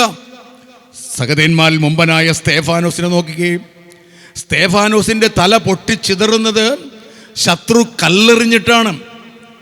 സ്തേഫാനോസിൻ്റെ പല്ലുകൾ ഇങ്ങനെ കൊഴിയുന്നത് ശത്രു തുരുതുര കല്ലെറിയുകയാണ്. കല്ലേറുകൊണ്ട് സ്തേഫാനോസ് ഇഞ്ചിഞ്ചായി മരിക്കുമ്പോൾ സ്തേഫാനോസ് അവിടെ മുട്ടയെ നിൽക്കുകയാണ്. എന്തിനാ മുട്ടയെ നിൽക്കണേ? ഈ കല്ലെറിയുന്ന വ്യക്തിയോട് ക്ഷമിക്കണമേ, ക്ഷമിക്കണമേ, ക്ഷമിക്കണമേ. അതാണ് ക്രിസ്ത്യാനി. വഴക്കുള്ളവൻ കൊലപാതകനാണ്. സഹോദരനെ വെറുക്കുന്നവൻ കൊലപാതകനാണ്. കൊലപാതകൻ എങ്ങനെ സ്വർഗത്തിൽ പോകും? കൊലപാതകൻ നോമ്പ് നോക്കിയിട്ട് എന്താണ് പ്രയോജനം? കാണപ്പെട്ട സഹോദരനെ സ്നേഹിക്കാൻ കഴിയാത്തവന് കാണപ്പെടാത്ത ദൈവത്തെ സ്നേഹിക്കാൻ കഴിയില്ല. എന്നൊരു വീട്ടിലേക്ക് നോമ്പ് നോക്കാൻ വിളിച്ചു. ജോർജ് ഏട്ടൻ്റെ മകൾ സൗമിനി ക്യാൻസർ ബാധിച്ച് കിടക്കുകയാണ്. പ്രിയമുള്ളവരെ, തലയിലെ മുടിയെല്ലാം പോയി, സുന്ദരിയായ പെണ്ണ്, നേഴ്സ് പെണ്ണ്. പ്രിയമുള്ളവരെ, ക്യാൻസർ ബാധിച്ച് കിടക്കുമ്പോൾ ആ വീട്ടിൽ ഞങ്ങൾ നോമ്പ് നോക്കി പ്രാർത്ഥിക്കുക. എന്തിനാണ്? ആ മോൾക്ക് സൗഖ്യം കിട്ടുവാൻ. യഹോവ കൃത്യമൊക്കെയും മോചിക്കുന്നു.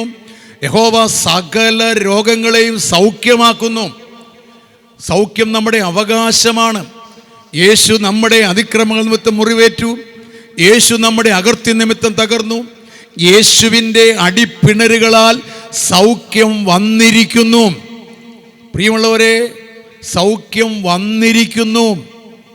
ഞങ്ങൾ നോമ്പ് കഴിഞ്ഞ് ഈ മോൾക്ക് വേണ്ടി ഞങ്ങൾ നോമ്പ് നോക്കിയാണ്. ക്യാൻസർ ബാധിച്ച് മരണത്തെ മുഖാമുഖം കണ്ടുകൊണ്ട് കിടക്കുകയാണ്.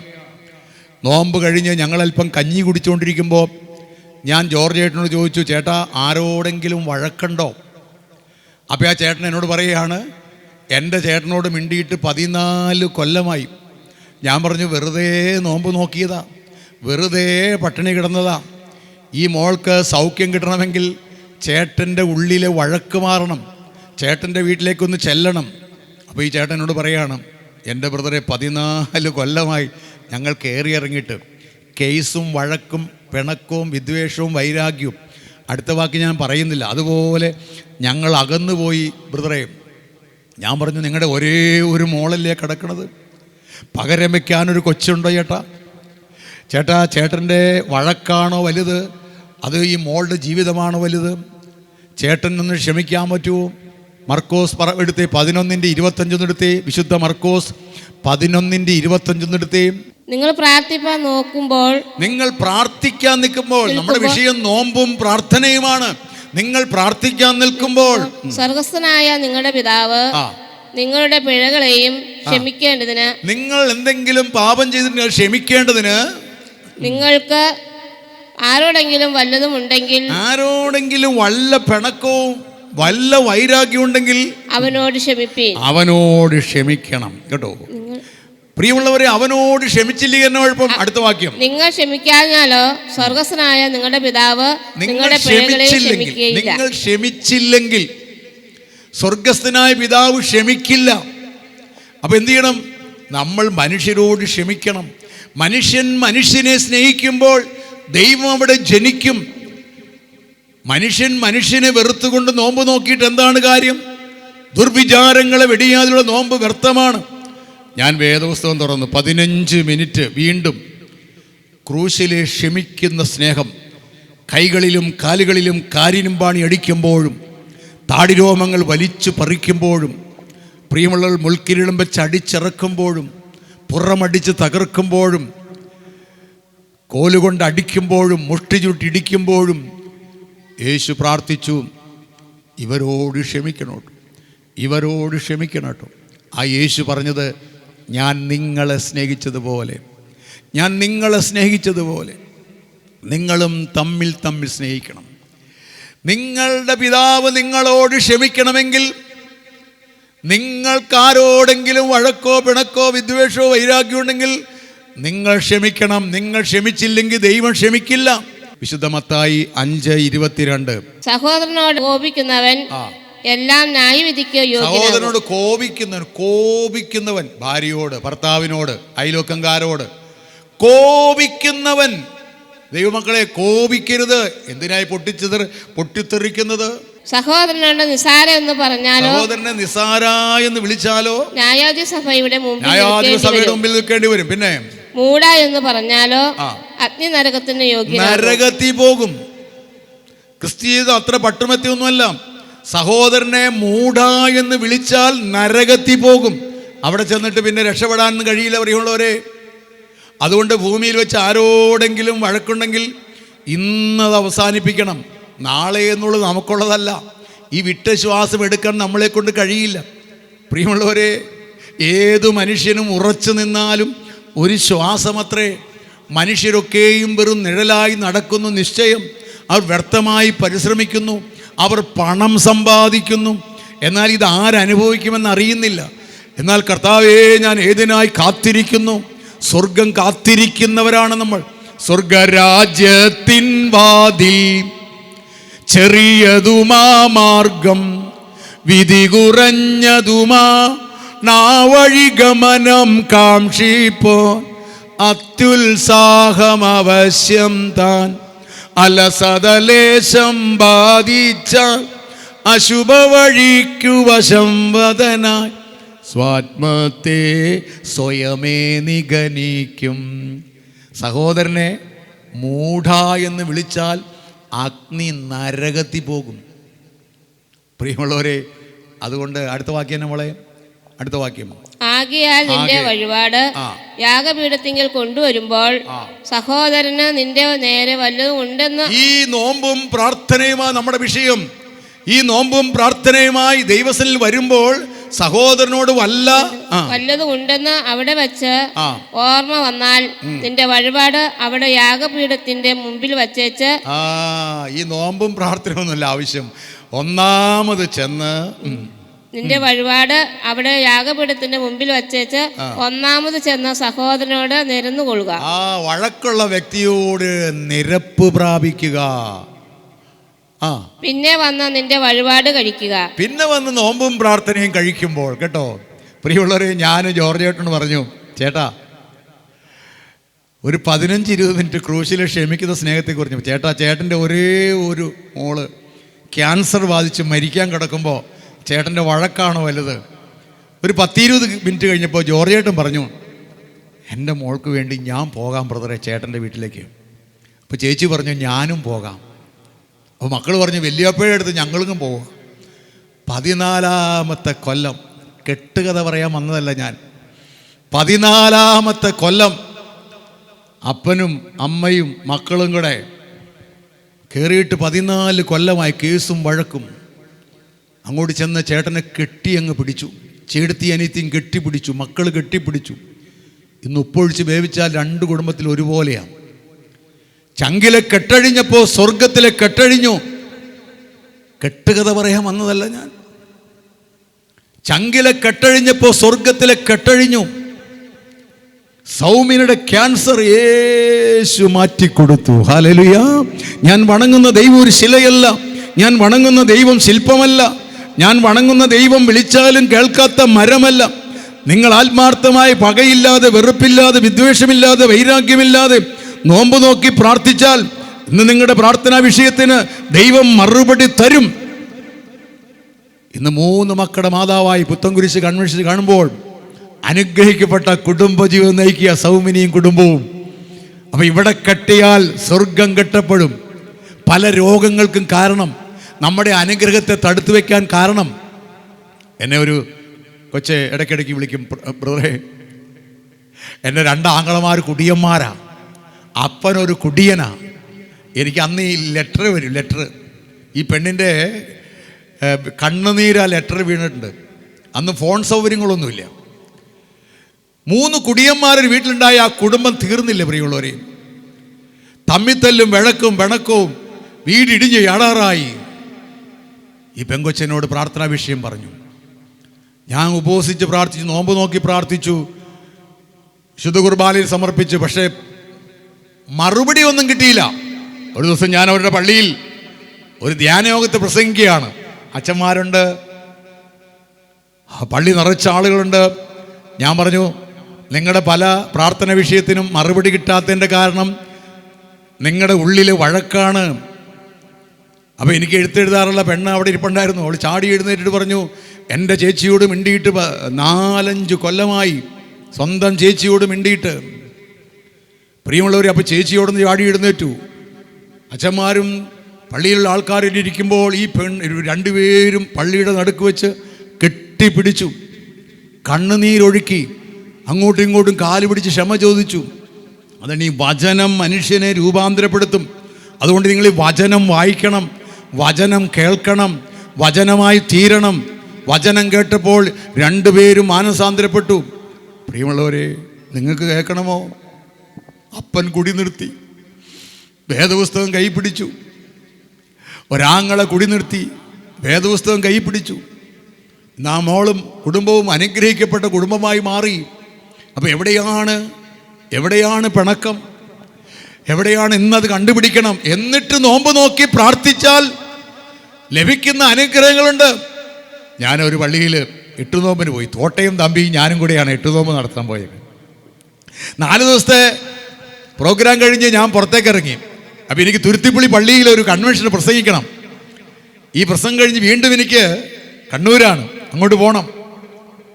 അപ്പോൾ ഞാൻ 4 ദിവസത്തെ കൺവെൻഷൻ കഴിഞ്ഞിട്ട് എട്ടുനോമ്പിൻ്റെ പ്രോഗ്രാം കഴിഞ്ഞ് ഞാൻ ആ പള്ളിയുടെ മുറ്റത്തേക്ക് ബൈബിളും പിടിച്ചുകൊണ്ട് ഇറങ്ങിയപ്പോൾ ഒരു ചേച്ചി ഒരു പഴയ സാരിയൊക്കെ ചുറ്റി ഇങ്ങനെ കൊഞ്ചുപോലെ വണഞ്ഞൊരു സാധനം ചുമച്ച് എൻ്റെ അടുത്ത് വരികയാണ്.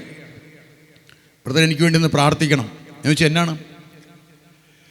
ബ്രദറെ, ഞാൻ രോഗിയായി, എനിക്ക് 2 മക്കളുണ്ട്, വീടിടിഞ്ഞ് ചാടാറായി, മക്കളെ പഠിപ്പിക്കാൻ നിവൃത്തിയില്ല, ഒരു പണിക്ക് പോയാൽ ഒരു പണി ചെയ്യാൻ എന്നെ കൊണ്ട് കഴിയില്ല, ഒരു 12 മണിയാകുന്നതിന് ഞാൻ അവശയാൻ വീട്ടിൽ പോരും, പട്ടിണിയാ ബ്രദറെ, ഞങ്ങൾ ആത്മഹത്യയല്ലാതെ ഞങ്ങൾക്കിടെ മുമ്പിൽ വേറെ ഒന്നുമില്ല ബ്രദറെ. അപ്പം ഞാൻ ചോദിച്ചു ചേച്ചിയുടെ ഭർത്താവ് എന്തി? ആ സ്ത്രീ എന്നോട് പറഞ്ഞു, ഞങ്ങളെ ചതിച്ചു ബ്രദറെ, എന്നെയും 2 മക്കളെ ഇട്ടിട്ട് പോയി ബ്രദറെ. ഞാൻ പറഞ്ഞു, ഞാൻ ആ പള്ളിയുടെ മുറ്റത്ത് നിന്ന് ഈ വേദപുസ്തകം കൈ പിടിച്ചുകൊണ്ട് ആ ചേച്ചിയോട് പറഞ്ഞു, ചേച്ചിയുടെ ഭർത്താവ് മടങ്ങി വരും. അപ്പോൾ ആ സ്ത്രീയോട് പറയാം, വന്നാൽ ഞാൻ അരിവാളെടുക്കും. ഞാൻ പറഞ്ഞു, ഞാൻ പോവാ. അപ്പോൾ ആ സ്ത്രീയോട് പറഞ്ഞു, പോലെ ബ്രദറെ, ഒന്ന് പ്രാർത്ഥിക്കുക. ഞാൻ പറഞ്ഞു, ഞാനല്ല പരിശുദ്ധ പാത്രികീസ് ബാബു എന്ന് പ്രാർത്ഥിച്ചാലും നിങ്ങളുടെ വിഷയത്തിന് മറുപടിയില്ല.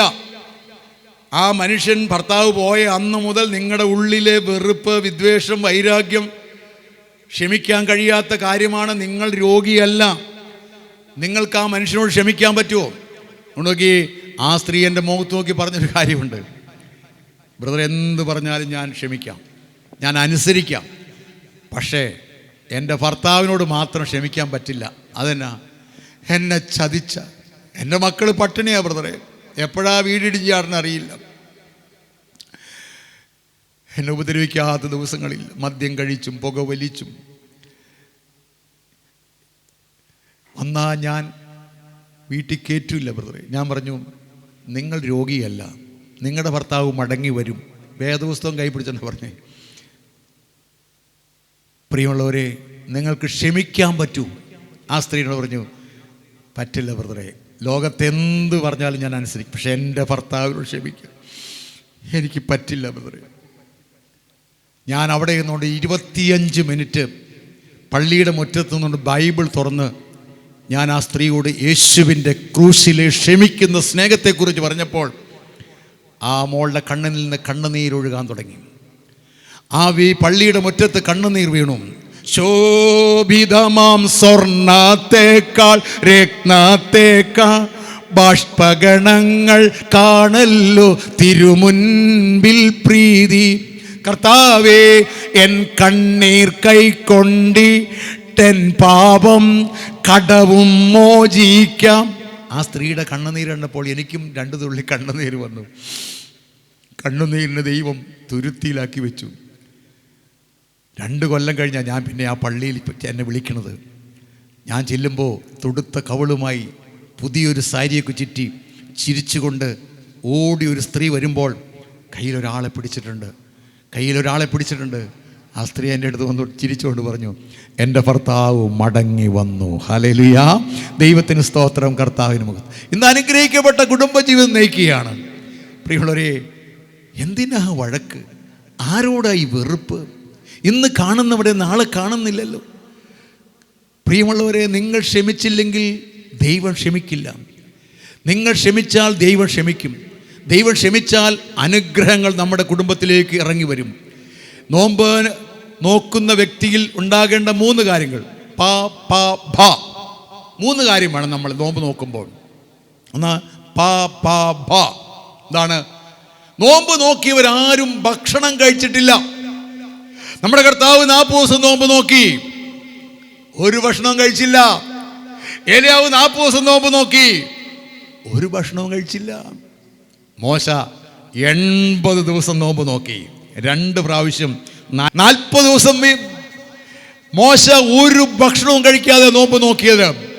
നോമ്പ് നോക്കിയവരാരും ഭക്ഷണം കഴിച്ചിട്ടില്ല. അതുകൊണ്ട് ശരീരം ഭക്ഷണത്തെ വെടിയണം. ദൈവത്തിന് സ്തോത്രം, കർത്താവിന് മഹത്വം. 2, പകയില്ലാതെ നോമ്പ് നോക്കുക, ഭക്ഷണം വെടിഞ്ഞ് നോമ്പ് നോക്കുക. 3, പ്രിയമുള്ളവരെ, പങ്കുവെച്ചുകൊണ്ട് നോമ്പ് നോക്കണം. അപ്പൊ പകയില്ലാതെ, പങ്കുവെച്ചുകൊണ്ട്, ഭക്ഷണം വെടിഞ്ഞ്. യോന 3 ദിവസം നോമ്പ് നോക്കി, ഒരു ഭക്ഷണവും കഴിച്ചിട്ടില്ല. വായിച്ച മോളെ എസ്തേറിന്റെ പുസ്തകം എടുത്തേ. എസ്തേറും പ്രിയമുള്ളവരെ കൂട്ടിലുള്ള കൂട്ടുകാരായ എല്ലാവരും ചേർന്ന് 3 ദിവസം തിന്നുകയോ കുടിക്കുകയോ ചെയ്യാതെ അവർ നോമ്പ് നോക്കി. ആരൊക്കെ നോമ്പ് നോക്കിയിട്ടുണ്ടോ അവരൊന്നും ഭക്ഷണം കഴിച്ചിട്ടില്ല. വായിച്ച് 4:15 വായിച്ച് എസ്തേറിന്റെ പുസ്തകം. ഇന്ത്യയുടെ പേര് ബൈബിളിലുണ്ട്. ഇന്ത്യയുടെ പേര് ഇന്ത്യ എന്നുണ്ട്. ആ ഇന്ത്യയുടെ പേരുള്ള പുസ്തകമാണ് എസ്തേറിന്റെ പുസ്തകം. അതിന് എസ്തർ മൊർദെഖായിയുടെ മറുപടി ഫറവോൻ കൽപ്പിച്ചത്, നീ ചെന്ന് ശൂന്യയിൽ ഉള്ള എല്ലാ യഹൂദന്മാരെയും ഒന്നിച്ചുകൂട്ടി നിങ്ങൾ 3 ദിവസം രാവും പകലും തിന്നുകയോ കുടിക്കുകയോ ചെയ്യാതെ. മതി 3 ദിവസം രാവും പകലും നിങ്ങൾ തിന്നരുത്, നിങ്ങൾ കുടിക്കരുത്. കേട്ടോ, നോമ്പ് നോക്കിയവരാരും ഭക്ഷണം കഴിച്ചില്ല. നിനവേക്കാർ നോമ്പ് നോക്കി. അവരാരൊക്കെ എങ്ങനെ നോമ്പ് നോക്കി? അവരും അവരുടെ ഭാര്യമാരും മക്കളും കൊച്ചുമക്കളും. കേട്ടോ, നിങ്ങൾ ഇപ്പോഴെങ്കിലും നോമ്പിനാലും പ്രാർത്ഥനയാലും ദൈവത്തിൻ്റെ അടുക്കലേക്ക് നിങ്ങൾ തിരിഞ്ഞാൽ നോമ്പ് നോക്കുന്നവർക്ക് കൃപ ലഭിക്കും, നോമ്പ് നോക്കുന്നവർക്ക് കരുണ ലഭിക്കും, നോമ്പ് നോക്കുന്നവർക്ക് അനുഗ്രഹങ്ങൾ ലഭിക്കും. പകയില്ലാതെ നോമ്പ് നോക്കുക, പങ്കുവെച്ചുകൊണ്ട് നോമ്പ് നോക്കുക, ഭക്ഷണം വെടിഞ്ഞ് നോമ്പ് നോക്കുക. എന്നാൽ ദൈവത്തിന് ഇഷ്ടമുള്ള നോമ്പാണെങ്കിൽ ഇത് തുളച്ചുകൊണ്ടത് സ്വർഗത്തിലേക്ക് എത്തും. സ്വർഗത്തിലേക്ക് നോമ്പെത്തിയാൽ അനുഗ്രഹങ്ങളുടെ ഒരു കലവറയുണ്ട് ബൈബിളിൽ. സാധാരണ പ്രാർത്ഥന സ്വർഗത്തിലേക്ക് നടന്നു പോകും. വൈകി കണ്ണുനീരോടെ പ്രാർത്ഥിച്ചാൽ ആ പ്രാർത്ഥന സ്വർഗത്തിലേക്ക് ഓടിപ്പോകും. എന്നാൽ നോമ്പ് നോക്കി പ്രാർത്ഥിച്ചാൽ ആ പ്രാർത്ഥന സ്വർഗത്തിലേക്ക് പറന്നെത്തും. അതുകൊണ്ട് നോമ്പ് നോക്കി പ്രാർത്ഥിക്കുക. അടുത്ത വാക്യം മോളെ. എനിക്ക് ഇഷ്ടമുള്ള നോമ്പ്. അപ്പൊ ദൈവത്തിന് ഇഷ്ടമുള്ള നോമ്പുണ്ട്, ദൈവത്തിന് ഇഷ്ടമില്ലാത്ത നോമ്പുണ്ട്. മനുഷ്യൻ ആത്മദാനം ചെയ്യുന്ന ദിവസവും ഇങ്ങനെയുള്ളതോ, തലയെ വേഴാത്തെ പോലെ കുനിയിക്കുക, റെട്ടും വെണ്ണീരും വിരിച്ച് കിടക്കുക, ഇതാകുന്നുവോ ഉപവാസം. ഇതിന് നീ നോമ്പെന്നും യഹോവയ്ക്ക് പ്രസാദമുള്ള. പരിഹാസത്തോടെ ചോദിക്കുക, നീ ഇതിനാണോടാ നോമ്പെന്ന് പറയുന്നത്? നിനക്ക് പ്രസാദമുള്ള ദിവസം എന്നും പേർ പറയുന്നത്. അന്യായ ബന്ധനങ്ങളെ അഴിക്കുക, ബന്ധനങ്ങളെല്ലാം അഴിക്കണം. മുഖത്തിന്റെ അമികയറുകളെ അഴിക്കുക, മുഖം വെച്ചിരിക്കുന്ന അതൊക്കെ അഴിക്കണം. പീഡിതരെ സ്വതന്ത്രരായി വിട്ടയക്കണം. പീഡിതരെ സ്വതന്ത്രരായി വിട്ടയക്കണം. അതുകൊണ്ട് നോമ്പിലൊരു പ്രാർത്ഥന പ്രാർത്ഥിക്കാൻ പോവുക. തീക്കനലുകൾ വീണ് നശിച്ചു പോകുന്ന ദ്രവ്യത്തിൽ ആശ്രയിച്ച് പലിശ വാങ്ങിയവർക്ക് ദുരിതം. നോമ്പിലെ പ്രാർത്ഥനയാണ്. തീക്കനലുകൾ വീണ് നശിച്ചു പോകുന്ന ദ്രവ്യത്തിൽ ആശ്രയിച്ച് പലിശ വാങ്ങിയവർക്ക് ദുരിതം. പലിശയും കൊള്ളലാഭം കൊണ്ട് സമ്പത്ത് വർദ്ധിപ്പിക്കുന്നവൻ ആയുസിന്റെ മധ്യേ അത് ഉപേക്ഷിക്കേണ്ടി വരും. ക്രിസ്ത്യാനി പലിശ മേടിച്ചല്ല നോമ്പ് നോക്കുന്നത്. ദൈവത്തിന് സ്തോത്രം. പലിശ മേടിക്കുന്നവൻ സ്വർഗത്തിൽ പോകില്ല. സങ്കീർത്തനം 15:1. പ്രിയമുള്ളവരെ, നിങ്ങൾ വായിച്ചു നോക്കിക്കോ. കർത്താവേ, സ്വർഗത്തിൽ ആര് കയറും? വിശുദ്ധ പർവ്വതത്തിൽ ആര് വസിക്കും? അതിന്റെ 5-ാം വാക്യം, തൻ്റെ ദ്രവ്യം പലിശയ്ക്ക് കൊടുക്കാത്തവൻ അവൻ നോമ്പ് നോക്കണം. കൊള്ളലാഭവും പലിശയും കൊണ്ട് സമ്പത്ത് വർദ്ധിപ്പിച്ചിട്ടല്ല നോമ്പ് നോക്കേണ്ടത്. പ്രിയമുള്ളവരെ, ന്യായമായിട്ടല്ലാതെ ധനം സമ്പാദിക്കുന്നവൻ ആയുസിൻ്റെ മധ്യേ അത് ഉപേക്ഷിച്ചു പോകേണ്ടി വരും. നോമ്പ് നോക്കുന്ന വ്യക്തി പലിശ വാങ്ങിയാൽ അവർക്കത് ദുരിതമാണ്. ദൈവത്തിന് സ്തോത്രം, കർത്താവിന് മഹത്വം. പകയില്ലാതെ. 2, ഭക്ഷണം വെടിഞ്ഞ്. 3-ാമത്തെ കാര്യം വായിക്കട്ടെ. അലഞ്ഞു നടക്കുന്ന സാധുക്കളെ നിന്റെ വീട്ടിൽ ചേർത്ത് കൊള്ളുന്നു. വീടില്ലാത്തവർക്ക് വീട് പണിത് കൊടുത്തിട്ട് നോമ്പ് നോക്കണമെന്നോ? അലഞ്ഞു നടക്കുന്ന സാധുക്കളെ. ഇപ്പൊ വീട് വെച്ച് കൊടുക്കേണ്ട ഉത്തരവാദിത്വം പിണറായി സാറിനല്ല, അത് ക്രിസ്ത്യാനിക്കാണ്. ദൈവം തന്നതല്ലാതെ വല്ലതും ഉണ്ടോ? ഭവനരഹിതരായവർക്ക് ഭവനം പണിത് കൊടുക്കുക. ദൈവത്തിൻ്റെ വലിയ കൃപയാൽ 107ാമത്തെ വീട് നമ്മൾ ഇപ്പോൾ പ്രാർത്ഥിച്ച് കല്ലിടുകയാണ്. 108, 109, 110ാമത്തെ വീടിൻ്റെ അപേക്ഷ നമ്മൾ സ്വീകരിച്ചിരിക്കുകയാണ്. അപ്പോൾ ഭവനരഹിതരായവർക്ക് ഭവനം പണിത് കൊടുക്കേണ്ട ഉത്തരവാദിത്വം ക്രിസ്ത്യാനിക്കാണ്. വീടില്ലാത്തവർക്ക് വീട് വെച്ച് കൊടുക്കണം. വിശക്കുന്നവൻ ആഹാരം കൊടുക്കണം. 40 നോമ്പോട് അഗതിക്കാർ അപ്പവും ഏകി പോറ്റുക നീ. കൊല്ലുന്നൊരു നഞ്ചാവകയാൽ വെള്ളികൾ പൊന്നും നേടരുതേ. എല്ലാ നോമ്പിലൊക്കെ പാടും നമ്മൾ. എന്താണ്? കൊല്ലുന്ന നഞ്ചാണ് സ്വർണം. നഞ്ചെന്ന് പറഞ്ഞാൽ വിഷമാണ്. നിങ്ങൾ പ്രാർത്ഥനാ പുസ്തകം എടുത്ത് നോക്ക്. സുറിയാനി സഭയിലെ പിതാക്കന്മാർ എഴുതി വെച്ച പ്രാർത്ഥനയാണ് ഇപ്പോൾ ഞാൻ പ്രാർത്ഥിച്ചത്.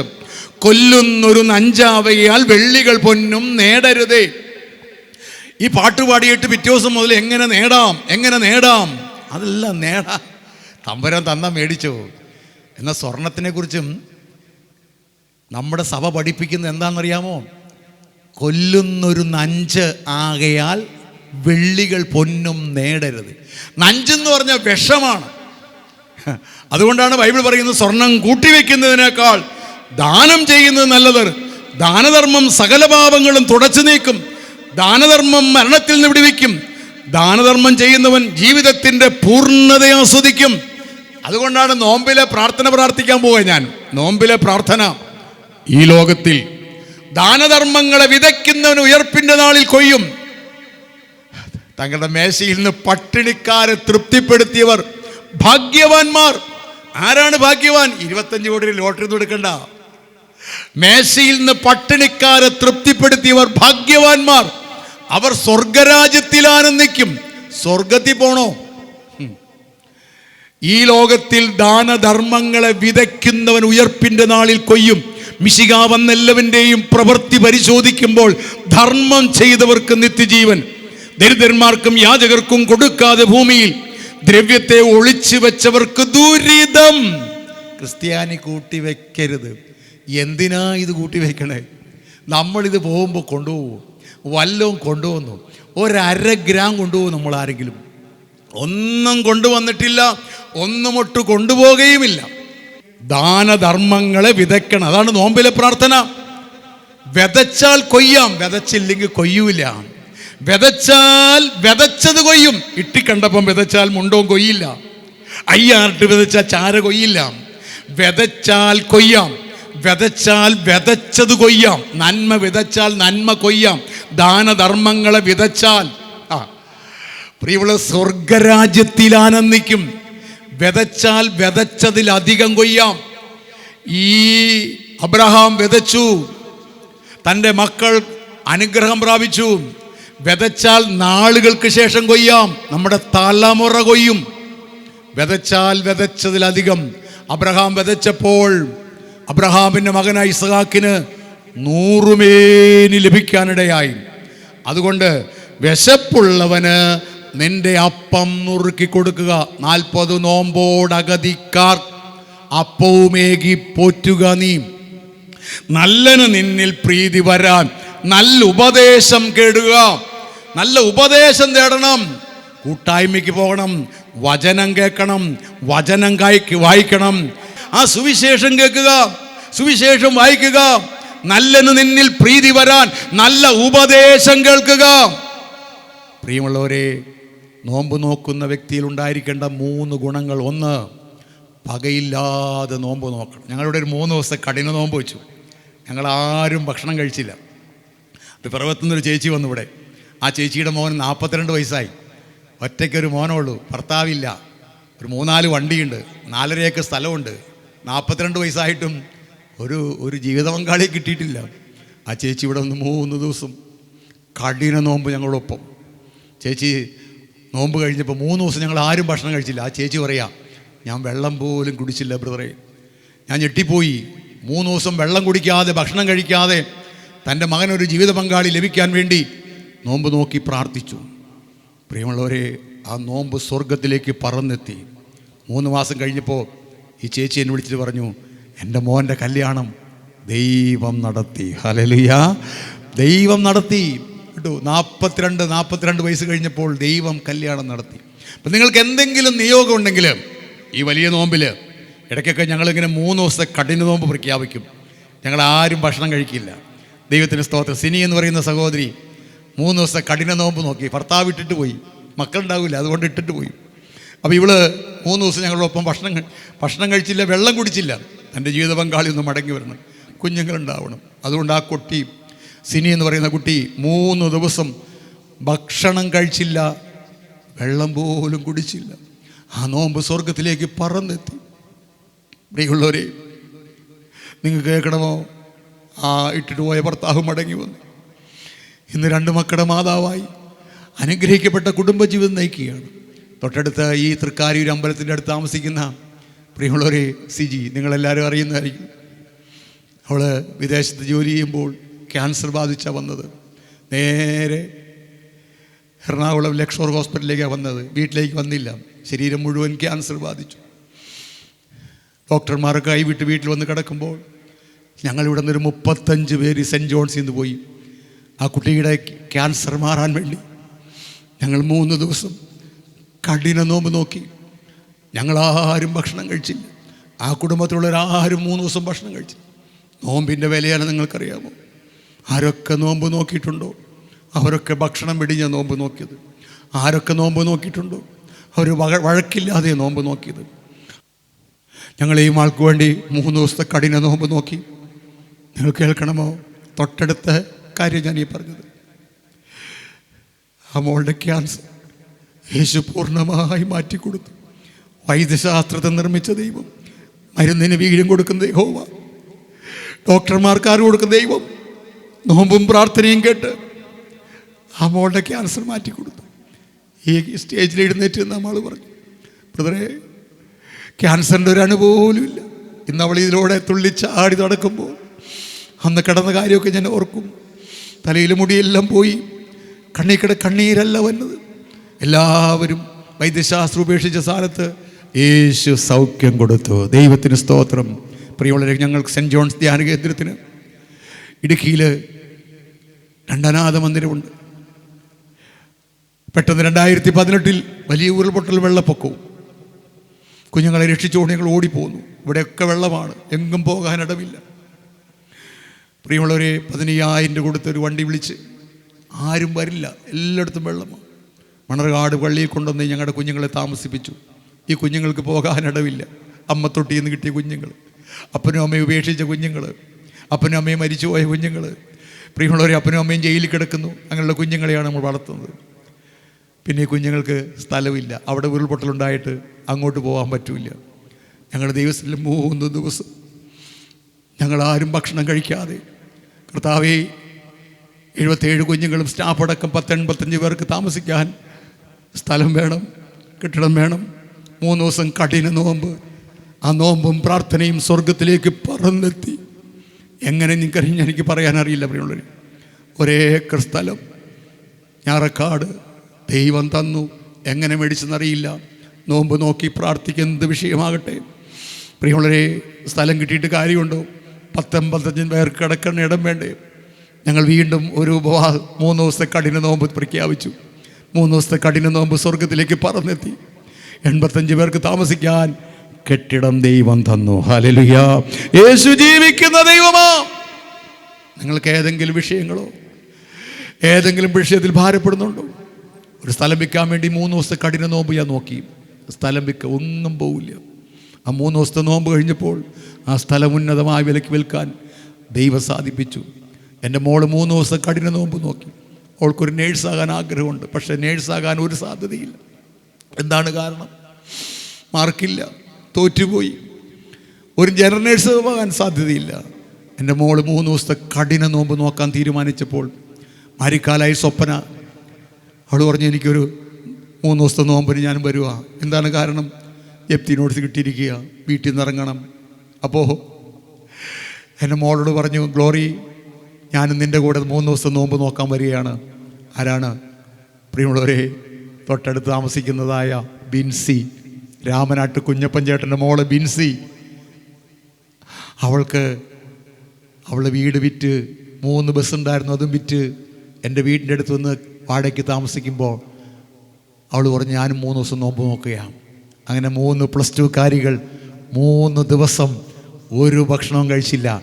അവർക്ക് 3 പേർക്കും നേഴ്സാകാനാണ് ആഗ്രഹം. ഒരു സാധ്യതയില്ല. അസാധ്യങ്ങളെ സാധ്യമാക്കുന്ന ദൈവത്തിന് ഒരു കാര്യം അസാധ്യമല്ല. ഇതെങ്ങനെ സംഭവിക്കും? എൻ്റെ മോളെന്നോട് പറഞ്ഞു ഞാൻ നേഴ്സാകും. ഒരു സാധ്യതയില്ല, ഒരു ജനറേഷൻ ആകാൻ പോലും സാധ്യതയില്ല. എന്നാൽ 3 +2 കാരിൽ മാരിക്കാലായിൽ സ്വപ്ന, രാമനാട്ട് കുഞ്ഞപ്പച്ചേൻ്റെ മകൻ ബിൻസി, എൻ്റെ മകൾ ഗ്ലോറി, 3 +2 കാരികൾ 3 ദിവസം ഒരു ഭക്ഷണവും കഴിച്ചില്ല. കഠിന നോമ്പെടുത്ത് അവർ പ്രാർത്ഥിച്ചു. ആ പ്രാർത്ഥന സ്വർഗത്തിലേക്ക് എത്തി. പ്രിയമുള്ളവരെ, ബിൻസി നേഴ്സായി വിദേശത്താണ്, സ്വപ്ന നേഴ്സായി, അവളിപ്പോൾ ബോംബെയിലാണ്. എൻ്റെ മോൾ നേഴ്സായി, അവൾ 3 ലക്ഷം രൂപ ശമ്പളം മേടിക്കുന്നവളായി. ദൈവത്തിന് ഒരു കാര്യം അസാധ്യമല്ല. തലകളെ ഒന്ന് വണക്കാം, കണ്ണുകളെ ഒന്ന് അടയ്ക്കാം. കർത്താവേ, ഈ വചനം കേട്ട് ചിലർ വീട്ടിലിരുന്നും കാറിലിരുന്നും വിവിധ മാധ്യമങ്ങളിലൂടെ ഈ വചനം കേട്ടുകൊണ്ടിരിക്കുകയാണ്. ദൈവമേ, നോമ്പും പ്രാർത്ഥനയും, നോമ്പ് സ്വർഗത്തിലേക്ക് പറന്നെത്തുമ്പോൾ നോമ്പിനാൽ പറുദീസയുടെ വാതിൽ തുറക്കും. അതിനെ ശരിയായി നോക്കുന്നവർക്ക് മാലാഖമാരുടെ പ്രഭ ലഭിക്കും. ദുഷ്ടനോട് യുദ്ധം ചെയ്യുവാനുള്ള പ്രധാന ആയുധമാണ് നോമ്പ്.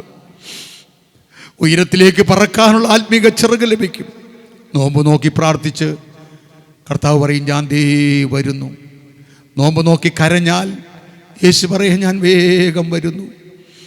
എൻ്റെ കർത്താവേ, ഈ വചനം കേട്ട എല്ലാവരെയും അവരുടെ കുടുംബങ്ങളെ അനുഗ്രഹിക്കണമേ. കർത്താവേ, നോമ്പ് നോക്കാൻ ഞങ്ങളെ പഠിപ്പിക്കണമേ. പകയില്ലാതെ പങ്കുവെച്ചുകൊണ്ട്, ഭക്ഷണം വെടിഞ്ഞ്, വിശക്കുന്നവർക്ക് ആഹാരം കൊടുത്തുകൊണ്ട്, ദൈവമേ, ഒരു കുഞ്ഞിനെ പഠിപ്പിക്കുമ്പോൾ മറ്റൊരു കുഞ്ഞിനെ പഠിപ്പിക്കാൻ, ഒരു വീട് വയ്ക്കുമ്പോൾ വീടില്ലാത്തവർക്ക് വീട് വെച്ച് കൊടുക്കുക, ഒരു കൊച്ചിൻ്റെ കല്യാണം നടക്കുമ്പോൾ പാവപ്പെട്ടൊരു കൊച്ചിൻ്റെ കല്യാണം നടത്താം. കർത്താവേ, ചികിത്സയ്ക്ക് പോകുമ്പോൾ ഒരു രോഗിയെ ചികിത്സിപ്പിക്കാൻ, ദൈവമേ, ആരോടെങ്കിലും വഴക്കോ പിണക്കോ എല്ലാം ഉണ്ടെങ്കിൽ ഈ നോമ്പിൻ്റെ ഈ സമയത്ത് അവിടെ ചെന്ന് ക്ഷമ ചോദിക്കുവാൻ കർത്താവ് സഹായിക്കണമേ, അനുഗ്രഹിക്കണമേ. സെൻറ്റ് ജോൺസ് മിഷൻ അനുഗ്രഹിക്കണമേ. തമ്പുരാനെ പറ്റി അമ്മ പ്രാർത്ഥിക്കണമേ. വചനം കേട്ട എല്ലാവരെയും അവരുടെ കുടുംബങ്ങളെയും അനുഗ്രഹിക്കണമേ. അവരുടെ തടസ്സങ്ങളെല്ലാം മാറട്ടെ, വഴക്കും പിണക്കവും മാറട്ടെ, ഐശ്വര്യമായി അനുഗ്രഹിക്കണമേ. യേശുവിൻ്റെ നാമത്തിൽ തന്നെ ആമീൻ. എന്നീശു മാത്രം മദീനിക്കേതു നേരത്തും, എന്നീശു മാത്രം മദീനിക്കേതു നേരത്തും. കേട്ട വചനത്തിൻ്റെ യോഗ്യതയാൽ അഭിഷിക്തനിൽ നിന്നും ആശീർവാദം സ്വീകരിക്കുവാനായി നമുക്കൊരുങ്ങാം. പിതാവാം ദൈവത്തിൻ്റെ സ്നേഹവും ഏകജാതനായ പുത്രൻ്റെ കൃപയും പരിശുദ്ധ റൂഹായുടെ സംബന്ധവും സഹവാസവും തമ്പുരാനെ പറ്റി അമ്മയുടെയും സകല പരിശുദ്ധന്മാരെ ശുദ്ധിമതികളുടെയും മധ്യസ്ഥയും കാവലും എന്നുമെന്നാളും നിങ്ങൾ എല്ലാവരോടും കൂടെ എപ്പോഴും ഉണ്ടായിരിക്കുമാറാകട്ടെ. ആമേൻ.